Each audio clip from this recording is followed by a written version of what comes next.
Pendidikan Kesihatan, Unit 1, 4.0, Pengurusan Mental dan Emosi, Pemikiran Positif. Pengurusan mental dan emosi, pemikiran positif. Dalam topik ini, kita akan pelajari maksud dan ciri-ciri pemikiran positif, memahami faedah pemikiran positif dalam mengurus mental dan emosi, mengaplikasikan cara mengurus pemikiran emosi dan tingkah laku dalam kehidupan harian, menganalisis hubungan antara pemikiran emosi dan tingkah laku dalam kehidupan harian. Apa itu emosi? Emosi merupakan sesuatu perasaan atau jiwa yang kuat terbit daripada dalam diri seseorang. Emosi boleh melahirkan perasaan sayang, gembira, seronok, benci, takut dan cemburu. Emosi memberi kesan kepada psikologi mental. Murid yang memiliki emosi yang positif dapat mengawal perasaan dan tindakan kendiri. Mempunyai daya ketahanan dalam pencapaian matlamat berfikiran positif dan mempunyai hubungan interpersonal yang baik. Tahukah anda, jika kita selalu berfikiran positif, kita akan berasa gembira, hati akan berasa lebih tenang dan hidup lebih ceria. Pemikiran positif. Pemikiran positif bermaksud kebolehan berfikir dan bertindak secara rasional dalam menghadapi sebarang situasi.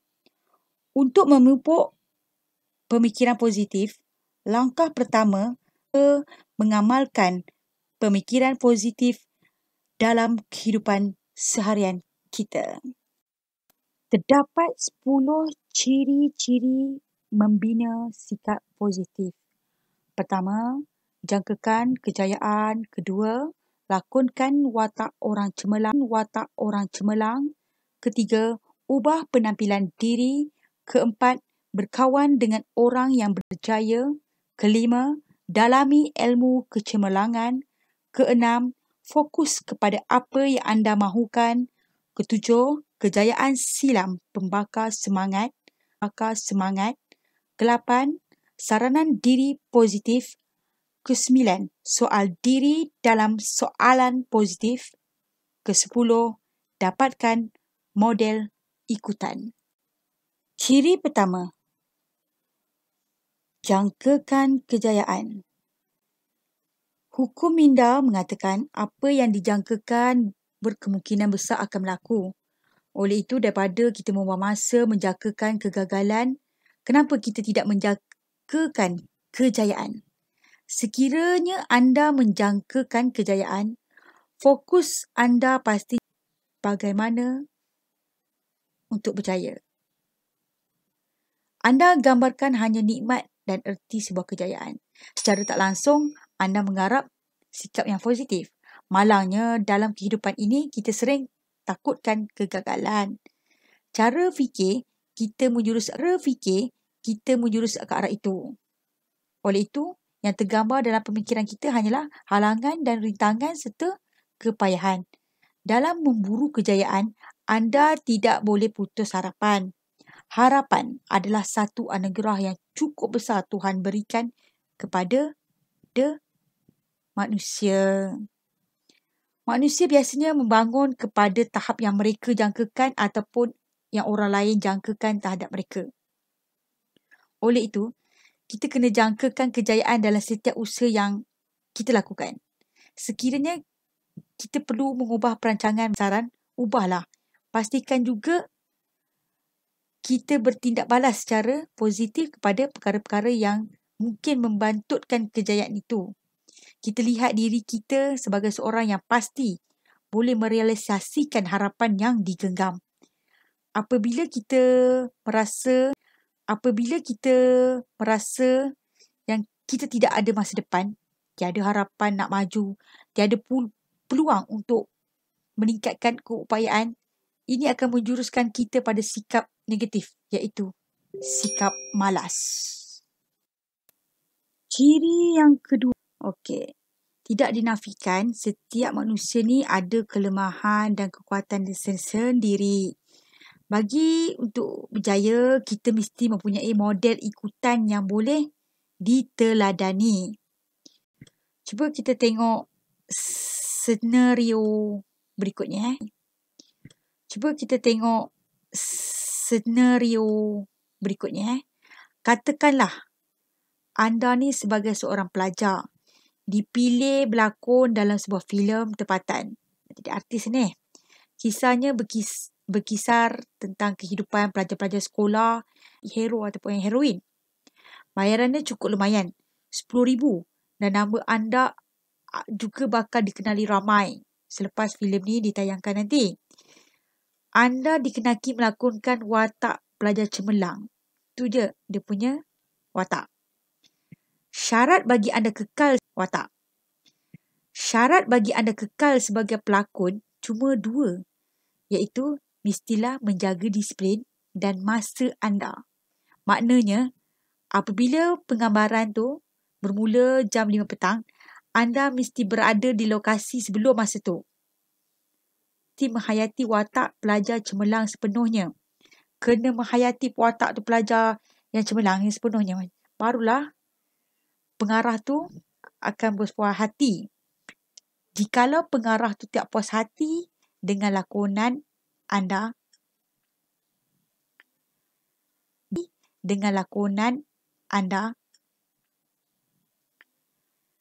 dia akan gugurkan nama anda daripada senarai pelakon bila-bila masa je. Sebab pengarah tu tak risau sebab anda ni seorang pelakon baru. Sekiranya anda dibuang, puluh-puluh orang lagi yang mohon. Sekiranya anda berada dalam situasi di atas, apa tindakan anda? Cuba fikir. Pastinya anda mula nak teliti dan nak memahami plot filem tu sungguh-sungguh. Mula menghafal skrip yang diberi, ayat demi ayat, biarpun skrip tu tebalnya mencecah ratusan muka surat. Anda mula menjiwai dan menghayati watak cemerlang yang diberikan kepada anda. Anda tiru gaya, percakapan dan cara hidup mereka. Pendek kata, anda realistiknya lakonan anda. Anda mahu dikenali selepas usaha anda ini. Sebab anda mahukan ganjaran wang RM10,000 yang dijanjikan tu. Siapa tak nak duit kan? Tidakkah anda terfikir betapa beruntungnya sekiranya anda lakonkan perkara yang serupa? Kenapa mesti anda bersungguh-sungguh dalam filem tersebut? Untuk lakon dalam filem. Tidakkah anda sedar kita semua ni sebenarnya pelakon dekat pentas di dunia ni? Kenapa kita tidak lakonkan watak orang cemerlang? Macam tu pada hari ini. Anggaplah seolah-olahnya anda berhadapan, tindaklah seolah-olah anda pelajar cemerlang di sekolah anda sekarang. Walaupun kelas hujung. Tak kisahlah kelas mana pun. Mula mengurus masa secara berkesan. Melibatkan diri secara aktif. Berpribadi mulia seolah-olah anda sememangnya cemerlang. Lebih malang kalau anda tak mahu menjadi pelakon itu hari ini. Orang lain yang berjaya. Mereka menjadi pemimpin, jurutera, ulama, peguam. Orang lain yang dikenali dan nama mereka disebut-sebut dan membawa perubahan kepada masyarakat. Berpendapatan bukan sekadar RM10,000 sebulan atau lebih tinggi. Anda tak ada pilihan lain dah. Bagi berjaya, anda mesti mula berlakon pada hari ini. Okey, kena berlakon Hayati watak orang cemerlang. Berfikirlah. Bercakaplah dan bertindaklah seperti orang yang cemerlang. Lama kelamaan, tabiat cemerlang akan sebati dalam hidup kita dan dia menjadi sikap yang baru. Anda dapati orang di sekeliling anda mula perasan yang anda sini bersikap positif. Setiap kebaikan yang bakal anda perolehi itu, hasil lakonan positif membuatkan anda tidak mahu lagi kembali kepada sikap negatif lama anda. Anda fikir bagi hidup dalam kelompok dan sekitaran yang baru. Sebab kita dah selesa, anda selesa dengan tabiat baru. Apa lagi? Dengan memerhatikan model ikutan atau idola anda. Jangan salah pilih model. Salah model, salah hidup anda. Ciri yang ketiga. Ubah penampilan diri. Penampilan diri. Sikap positif terselah melalui penampilan diri yang positif. Kita mudah nak kenali mereka ataupun orang yang bersikap positif melalui percakapannya, pakaiannya, rambutnya, kasutnya, gayanya dan sebagainya. Tahu tak anda? Kita mampu melakukan sebaliknya, iaitu membina sikap positif melalui penampilan yang positif. Ambil contoh yang paling mudah. Anda dijemput ke satu majlis pelancaran oleh rakan anda. Anda akan cari baju biasa saja dengan baju kemeja, lengan pendek dan berseluar casual. Sampai saja kat sana, anda lihat hampir semua yang hadir berbaju batik. Saya yakin walau bagaimanapun positif pun sikap anda pasti rasa bersalah dan rendah diri. Betul tak? Berbeza pula bentuk perasaan anda sekiranya kalau anda hadir dengan pakaian yang rapi, segak, kemas dan bergaya. Anda pasti rasa penuh yakin dan positif. Begitu besarnya pengaruh penampilan diri dalam membentuk sikap positif dan emosi anda. Cuba bayangkan sejenak bagaimana perasaan anda apabila anda pakai baju baru ke sekolah. Anda rasa lebih semangat dan yakin. Betul tak? Bersinar-sinar baju tu pun putih baru. Lit kata orang. Walau sesiapa pun anda, sama ada sedar ataupun tidak, anda tetap dinilai oleh manusia lain melalui penampilan diri. Siapa tu? Segaknya. Sebab baju je. Oleh kerana itu, permohonan bagi memasuki kepada satu-satu pekerjaan perlu melalui proses terbuka. Betul tak? Interview. Sebab apa?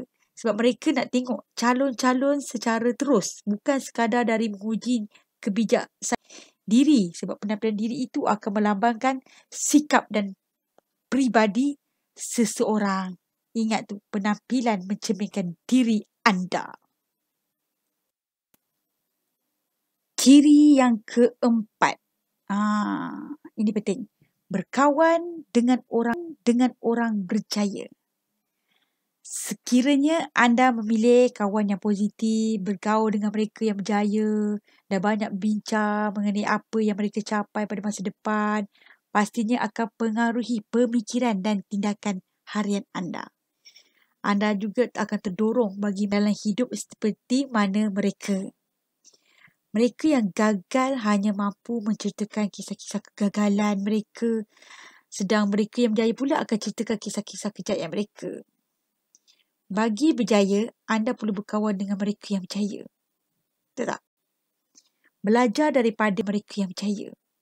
Betul tak? Belajar daripada pengalaman dan pengetahuan mereka. Belajar mengenai cara mereka membentuk personaliti di kalangan masyarakat. Orang yang berjaya selalunya mempunyai personaliti dan karisma yang mengagumkan. Personaliti dan karisma ini bukannya semua jadi. Sebaliknya, mereka ni berusaha membinanya. Sekiranya mereka boleh, anda juga boleh melakukannya. Kita tengok orang yang bergaya. Dia ada personaliti dia. Dia ada pemikiran dia. Dia ada karisma dia. Jadi kita kawan dengan tu, kita tengok bagaimana dia boleh membina personaliti dan karisma tu. Tak salah kan kalau kita belajar demi kebaikan? Ciri yang kelima. Dalami ilmu kecemerlangan.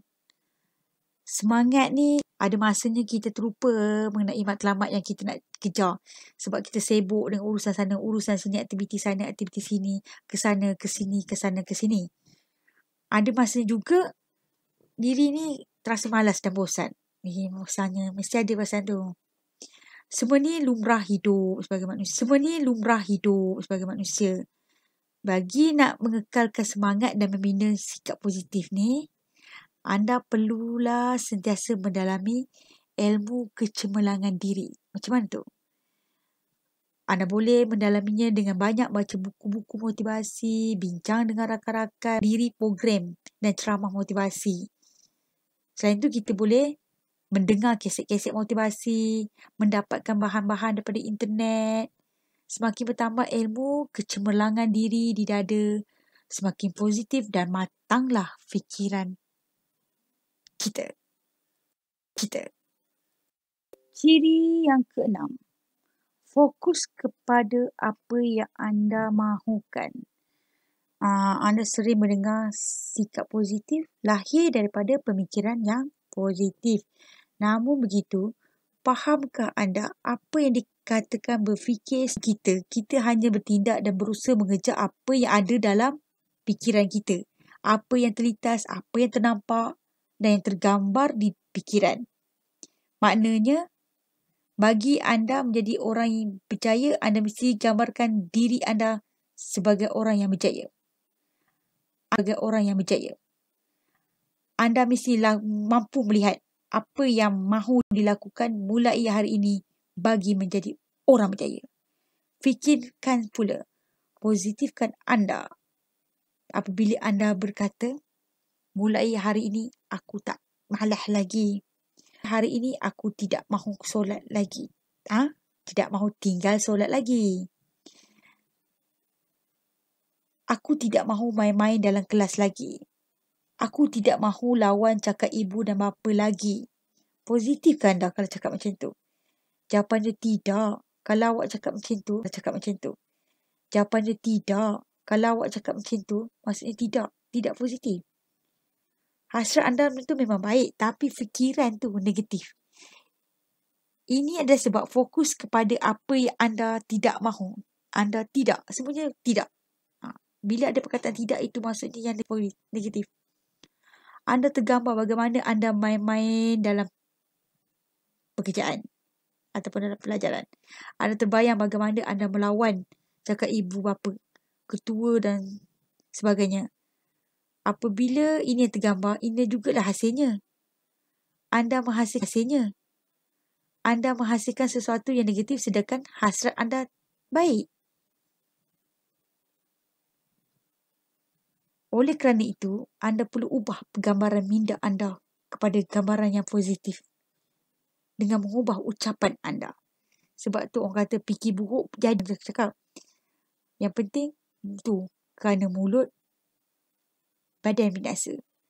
Jadi dah setengah orang cakap ucapan mulut itu adalah doa. Untuk bercakap dengan gambaran positif, kena tukar ayat tadi tu. Hari ini aku seorang yang rajin. Mulai hari ini aku solat 5 waktu. Aku akan tumpu pada guru dalam kelas. Aku akan dengar dan patuh perintah ibu dan ayahku. Macam tu. Jangan jadi anak durhaka. Jangan sekali-kali katakan tidak.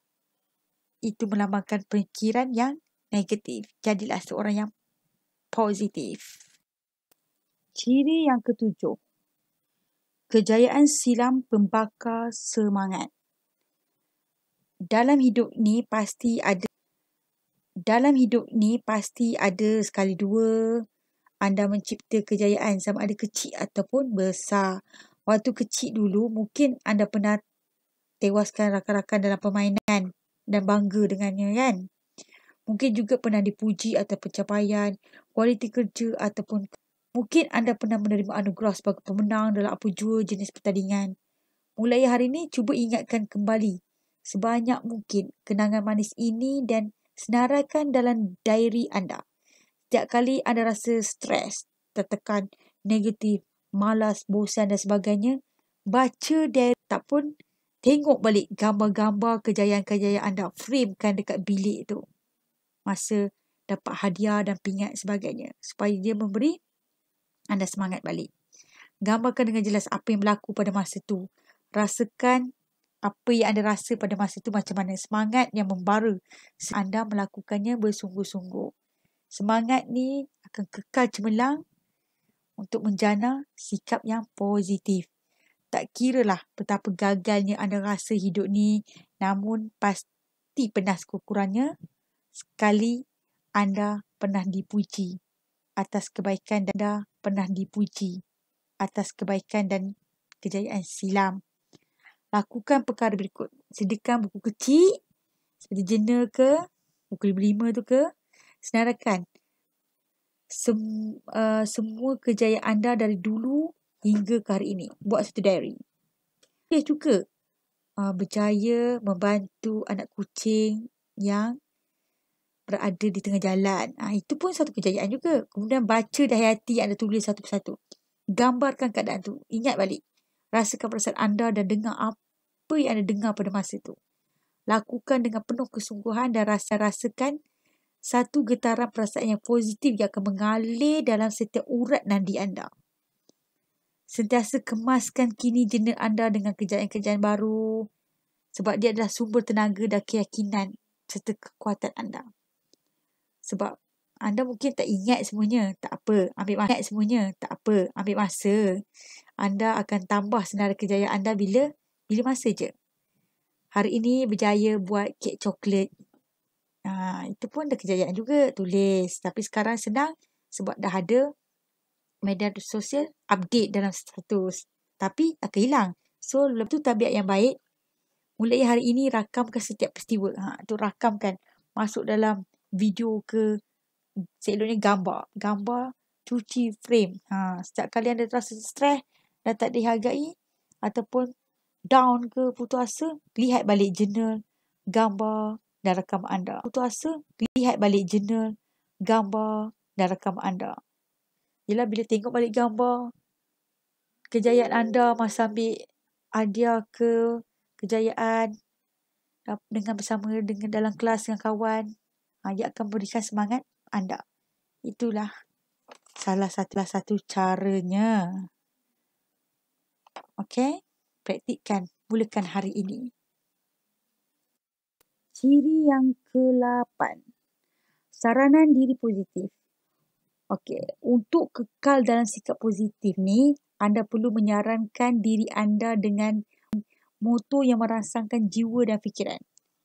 Gunakan petikan mutiara kata daripada ahli ilmu, petikan ayat-ayat Quran serta hadis. Dengan melazimkan hidup ni, anda berpatukan moto dan petikan-petikan itu. Memberikan anda kekuatan bagi menyahut cabaran. Anda juga boleh cipta moto sendiri. Ada sikit motonya. Contohnya, sekiranya orang lain boleh, aku boleh buat juga. Setiap kata-kata pasti akan dikota. I am the best. I can do it. Itu dia. Tak pun tulis, tampal dekat bilik. Sebahagian daripada hidup anda. Saranan diri anda setiap hari dengan kata-kata ini hingga ia menjadi kelaziman dah dalam minda anda. Dah biasa dah jadi kebiasaan dalam diri dah. Dah tahu dah, I can do it. Aku boleh buat. Aku boleh buat. Aku mesti berjaya. Aku boleh berjaya. Macam tu. Ciri 9. Soal diri dengan soalan positif. Okey. Dalam seharian anda, menyoal beribu-ribu soalan kepada diri anda. Tanya diri sendiri. Daripada soalan yang mudah sampailah ke soalan yang membentuk peribadi dan masa depan anda. Anda mungkin akan bertanya soalan-soalan mudah seperti Anda mungkin akan bertanya soalan-soalan mudah seperti hari ni nak pakai baju apa Hari ni nak makan apa? Betul, hari ni nak keluar dengan siapa Mau balik pukul berapa nanti? Dan sebagainya. Soalan ni tidak jejaskan kehidupan dan peribadiannya. Anda menyoal diri dengan soalan-soalan yang beri kesan pada hidup anda. Seperti itu. Contohnya, mau ambil kursus apa? Berapa lama mahu belajar, berapa lama?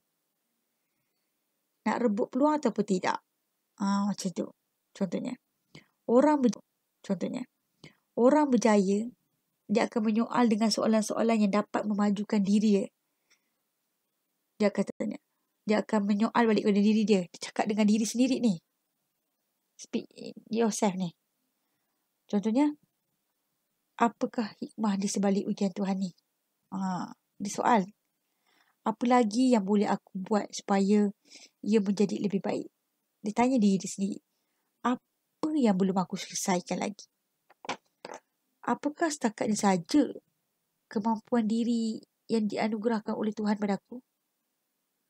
Adakah aku mahu menganugerahkan oleh Tuhan padaku? Adakah aku mahu menyerah kalah hanya kerana kegagalan sementara ni? Semua soalan ni akan menjadi lebih positif pada apa yang berlaku. Soalan yang diajukan ni membina kekuatan dalam anda. Semakin berkualiti soalan yang dibentuk, semakin berkualiti anda. Insan yang lain adalah soalan lazim yang secara konsisten yang terbit di fikiran. Manusia yang lemah dan sering mengutuk dan mengkecil-kecilkan dirinya, mereka akan cakap macam ni. Nak buat macam mana? Aku ni memang lemah. Lepas tu, dia ada cakap buat berkali-kali pun gagal, baik tak payah buat. Dah tahu diri tu bodoh, buat apa nak tunjuk pandai. Itu orang yang selalu kutuk-kutuk diri sendiri. Jadi, untuk soalan yang positif, dia mesti mengubah perspektif dan cara fikiran anda. Ubah fokus anda dan berikan sumber kekuatan. Orang kata macam mengalahkan takdir. Jangan. Kita mesti bersikap positif, menilai baik, jangan mengkecilkan diri kita ataupun mengutuk diri kita. Ciri yang terakhir, 10. Dapatkan model ikutan. Apa tu? Model ikutan ni adalah seorang yang anda kagum dengan pencapaiannya dan mahu ikut jejak langkahnya. Dapatkan beberapa model ikutan, terutamanya mereka yang berjaya dalam bidang yang anda cemburi. Selain Nabi Muhammad, yang lainnya semuanya ada kelemahan. Malahan kita tidak boleh menafikan ulama juga ada kelemahan. Oleh kerana itu, pendapat ulama secara yang lebih baik diterima pakai dalam Islam berbanding dengan hanya seorang saja.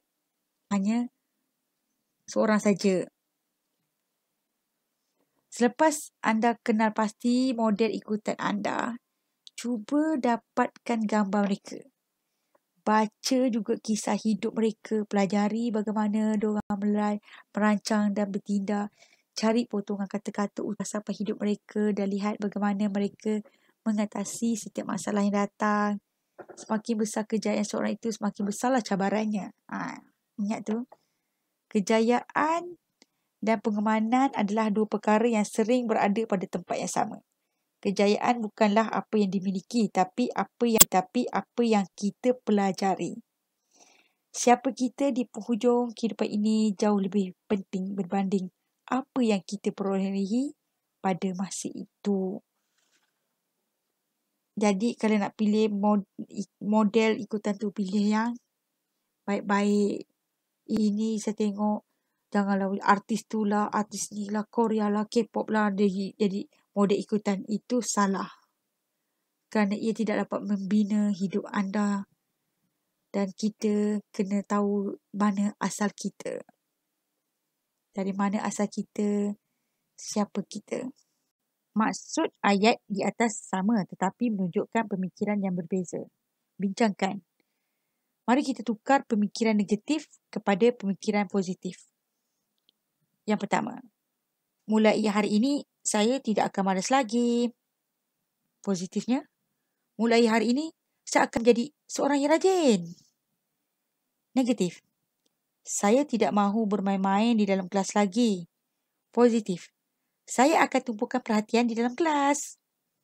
Negatif, saya tidak mahu melawan cakap guru lagi. Positif, saya akan ikut cakap guru. Negatif, mulai tahun ini saya tidak mahu lewat ke sekolah lagi. Positif, mulai tahun ini saya hadir awal ke sekolah. Pemikiran positif adalah kemahiran yang perlu dikuasai oleh murid-murid untuk mengurus mental dan emosi dalam kehidupan seharian ke arah hidup yang lebih berjaya. Jom jadi positif. Situasi pertama. Pada setiap hari Selasa, anda telah ditugaskan untuk membantu rakan anda yang lemah dalam mata pelajaran matematik. Pemikiran negatif. Mengapakah saya yang dipilih? Saya ada hal yang lebih penting. Pemikiran positif. Sudah tentu saya akan lebih memahami mata pelajaran matematik apabila saya menerangkan dan mengajarnya kepada orang lain. Faedah pemikiran positif. Pengetahuan dalam mata pelajaran matematik akan lebih mantap. Ianya dapat membantu orang lain ialah perkara yang murni yang amat digalakkan. Situasi kedua. Anda lemah dalam aktiviti kecergasan fizikal. Pemikiran negatif. Letihnya buat aktiviti kecergasan. Kalaulah saya berlatih bersungguh-sungguh, belum tentu dapat mencapai tahap kecergasan yang baik. Tidurlah. Pemikiran positif. Mengapa? Saya akan berusaha. Setiap hari, saya akan berlatih dan membuat latihan aktiviti kecergasan. Faedahnya, pemikiran positif. Aktiviti kecergasan fizikal menjamin tubuh badan yang sihat dan cergas. Latihan yang berterusan akan menghasilkan kejayaan. Situasi ketiga.